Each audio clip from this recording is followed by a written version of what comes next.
Rogue One, a Star Wars story, had a very strong, interesting point of view, especially where they took that movie in the bottom part. But it could have been very different. So, I'm going to put this again, even if it has been made abundantly clear. There will be spoilers for the end of Rogue One, a Star Wars story. If you have not seen it, maybe don't complain at me about me spoiling it for you. Spoilers! Spoilers!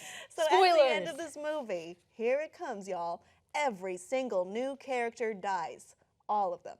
Not a single one is spared. Not the hero, not the secondary protagonists, not the lovable robot. Everyone is dead. And that's a bold move, especially when we are in an age of franchises. Franchise that shit. Star Wars is its own franchise. However, they created a movie with a beginning and an end. And that is the end. There will be no more from any of these characters in all likelihood because they are all dead, even ones that were introduced in the Clone Wars. It's donezo, and that is, I liked that move. I thought that was the only move to take it. However, the director of the movie, Gareth Edwards, talked more about that recently in an interview. The very first version, they didn't in the screenplay, and it was just assumed by us that we couldn't do that.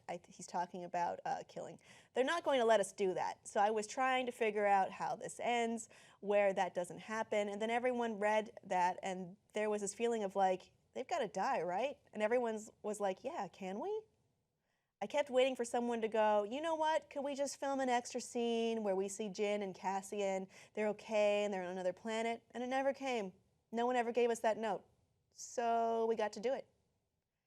That's pretty cool. You know, it's a move that makes sense because the end of Rogue One rolls straight into A New Hope, and none of those characters are in it. None of those characters are in any of the rest of the trilogy. We could have gone with, oh, everyone thinks they're dead, but they're not dead. They're living on this other planet. Yeah. They've made a family and blah, blah, blah. Yeah, but I feel like the world of Star Wars is so incredibly huge, and I think hopefully they have realized that we're going to get a Star Wars every year until we die. So the galaxy, the galaxy, I know, what a time to be alive, right? The galaxy is completely open for all sorts of new stories. I don't think we need to revisit any of these characters again. Not every story goes well, and this is a war movie. There are casualties in war, and I think I liked this in particular because I've always identified with the Rebel Alliance, and we see so much more depth to it, and we see so much more about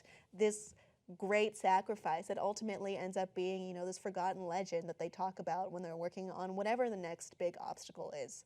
But those people existed and they mattered, and this is their story. Honestly, the legacy of this film is it gave the rebellion stakes.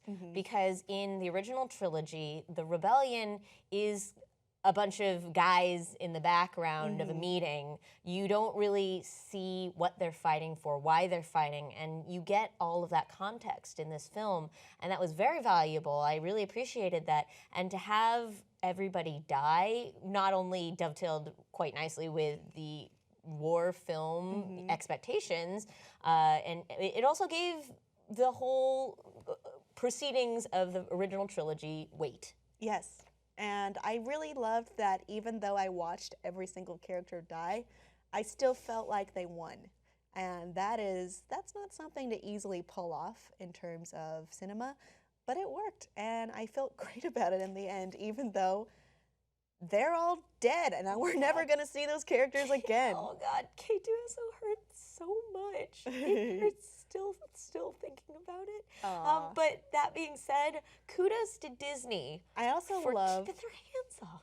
Yeah, I loved that there seems to be a plot hole in New Hope. Why would you build this vulnerability in this giant Death Star? Right. And it's like, oh, we have one dissenter who felt guilty and did it on purpose. And that makes much more sense. Plug that exhaust port right up. Yep. Go for it. I made it for you on purpose. This is all on purpose. I respect that. Audience, did you like Rogue One, and did you like the choice they made in the end? Please let us know below in the comments, and please like and subscribe for more.